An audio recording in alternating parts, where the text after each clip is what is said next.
यदि कोई व्यक्ति अपनी हानि को विक्रय मूल्य का 20% अनुमानित करता है तो उसकी हानि प्रतिशत क्या हो? तो ये कोई भी दुकानदार अपनी हानि किस पे निकालता है? क्रय मूल्य पे। पर अगर कोई दुकानदार अगर अपनी हानि किस पे अनुमानित करता है तो विक्रय मूल्य, तो गलती कर रहा है पहली बात तो ये बोल रहा है कि तो उसकी हानि प्रतिशत क्या है? तो उसका हानि प्रतिशत मतलब क्रय मूल्य का हानि प्रतिशत पूछा गया आपसे। तो कभी भी ऐसा है कि हानि को विक्रय मूल्य पर निर्धारित करता है, तो पहली बात तो 20% का मान क्या होता है? 1/5। 1/5 में ये जो एक है ना, ये होती है हानि या फिर लाभ। अगर लाभ हो तो लाभ होगा और हानि होगी तो सही बात है।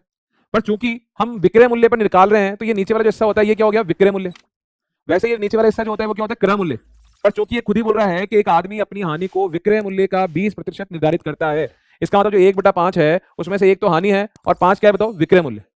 अब यहां से मेरे को एक चीज समझ में आ गई कि हमने चीज बेची कितने में और घाटा कितने का हुआ? 5 में चीज बेचने पर 1 का घाटा हुआ, तो बताओ चीज कितने की थी? देखो दोबारा बोल रहा हूं, ध्यान सुना। 5 में चीज बेची, हाँ भाई चीज बेची कितने में और घाटा कितने का हुआ? तो चीज कितने की थी? 6 की। अब समझ में आ गया भाई? 5 में चीज बेचोगे और घाटा 1 का हो रहा है तो चीज 6 की तो रही होगी। अब आप बताओ वास्तव में घाटा तो 1 का ही हुआ, लेकिन 5 पे हुआ कि 6 पे हुआ? तो 1 का घाटा 6 पे गुणा 100।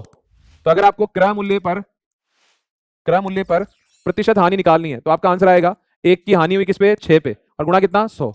2 से काटा 3 बार और 2 से काटा 50 बार। आंसर कितना आएगा बताओ? 50/3%, जो कि ऑप्शन कौन सा है बताओ? डी।